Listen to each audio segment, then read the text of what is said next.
everybody talks about, all the pros of going to the gym.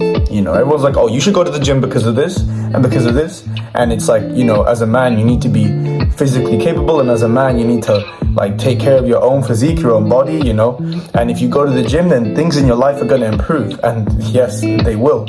Of course, I'm somebody that advocates the gym. I believe in it heavily.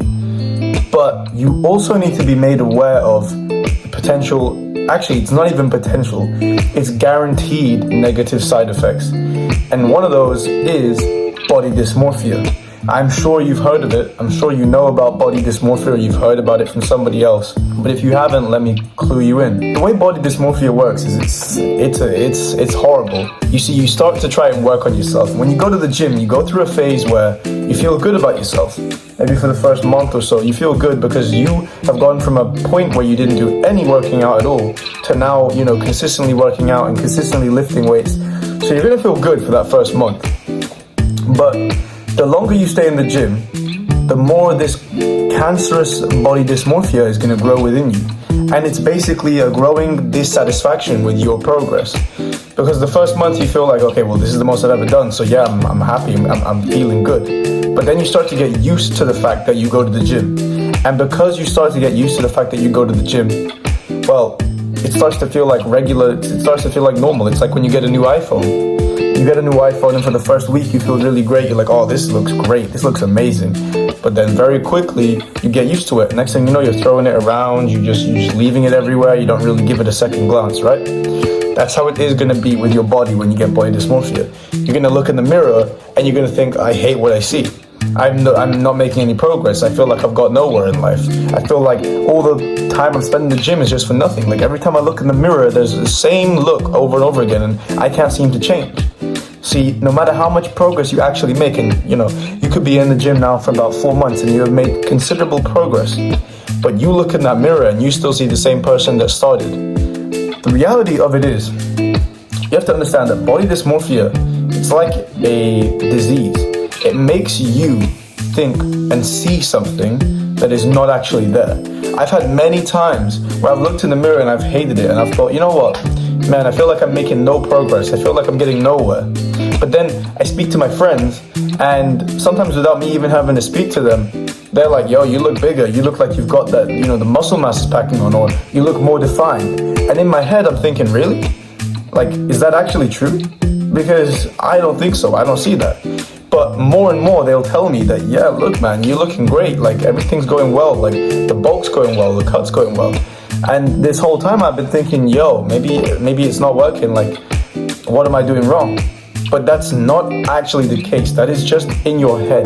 Body dysmorphia preys on your mind. It preys on the weaknesses in your mind and the anxieties and the insecurities that live in your head. And it preys on it and feeds on it. And as a result, it corrupts your thoughts. And it makes you think that there's no point even going to the gym because, well, I'm not making any progress anyways. You have to understand, and you have to just be able to acknowledge that body dysmorphia is quite a regular thing with most people that go to the gym. Now, let's not even say gym. It could happen to you even if you don't go to the gym, but it becomes a lot stronger through the gym. So yes, while going to the gym is very important, and while it's very essential in life, and it's good, it's a great thing to do with many great side effects, what you must understand is you need to be able to identify when this body dysmorphia starts appearing, when it starts coming and plaguing your thoughts and making you feel like you're not making any progress. You need to just understand what it is so that you can then identify it in the moment and crush it.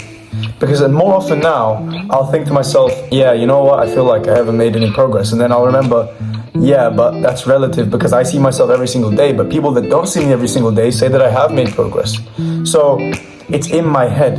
And one thing I would very much recommend you do is you take pictures, progress pictures. The more you take, like the more progress pictures you take, like let's say you took a picture every 2 months. That way, in the next 2 months, if you feel like you haven't made any progress and you feel like you're not really getting anywhere, I want you to go and look back at those progress pictures you took 2 months prior to this feeling in your head, and then realize how much you've actually improved.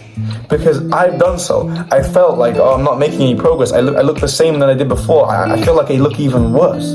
But then I've gone and I've looked at pictures of maybe a few months ago of my progress, and I realize I've actually come a long way. And then when you get to a year later and you look at pictures from a year ago, the more you look at old pictures of yourself, the less the body dysmorphia has power over you, the less hold it takes over you. Because more and more you start to realize, yeah, I think it might actually be in my head, because like this a year ago is nothing compared to how I look now.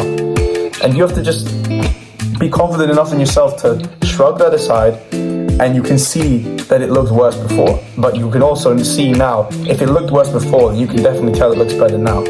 So it's just a question of being able to identify and crush the body dysmorphia before it plagues you so much to the point where you either stop or you just stop caring. You don't want that. So give yourself visible proof for your eyes to see that it cannot deny that this body dysmorphia is all in your head and these thoughts are all in your head. That's all it is. You start doing that and you'll stop thinking that this is actually what's actually the case and it's actually real. You won't think it's as real as you feel like it is right now. When you start making visible evidence and visible, taking visible pictures that you can look back at, you're going to start realizing that this was all just in your head. Peace.